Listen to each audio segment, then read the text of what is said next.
Hey everyone, welcome to Flick Studio Recaps. Today we're breaking down the movie Ruth and Boaz. The movie opens up in the city of Atlanta, where Ruth, a gifted R&B singer, is trying to rise in the music industry. She's passionate, talented, and ambitious, but also conflicted behind the glamour. Ruth feels lost. The music scene around her is demanding compromises she's not willing to make her manager. Cyrus keeps pushing her to be more provocative and commercial while her heart craves authenticity and peace. Ruth's boyfriend Marlon supports her, but tension is growing between them. His mother Naomi disapproves her industry life entirely. After Ruth decides to walk away from her record deal, Cyrus feels betrayed. In a shocking twist, a revenge plot unfolds, and in the chaos both Marlon and his father Eli are killed. The double tragedy shatters Ruth and Naomi. Both of them are left grieving and adrift, bound by shared pain, unable to bear the memories of Atlanta. Ruth decides to leave the city, and Naomi insists on going with her. Together, they head to Naomi's hometown in Tennessee, hoping to start over. Tennessee is quiet, simple, and peaceful, the total opposite of the city they left behind, but it's not easy. Naomi's old family home is in bad shape and their finances are stretched thin, and the grief still hangs heavy in the air. Ruth takes on the role of caregiver, tending to Naomi, fixing the house, and doing odd jobs around town. In the course she meets Boaz. Boaz is charming, grounded, and kind. He notices Ruth's work ethic and her gentleness even though she tries to keep her distance. Their connection grows slowly, first through small acts of kindness, shared conversations, and eventually, a quiet respect that turns into affection.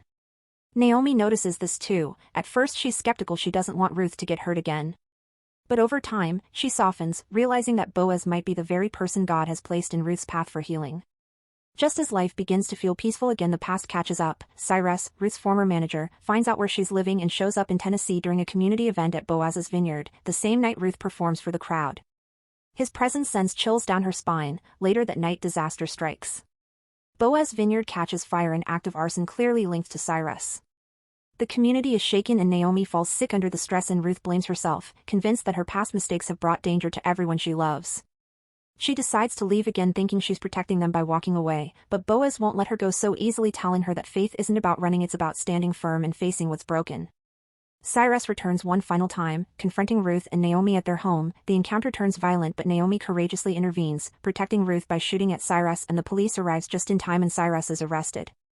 With the danger behind them, Ruth finally opens up completely to Boaz, telling him everything about her past in Atlanta, her guilt over the deaths of her ex and father, and her fear that she doesn't deserve love or peace. Boaz listens without judgment and reminds her that everyone has a past, but grace allows new beginnings, and their bond deepens, not built on perfection, but on forgiveness and faith.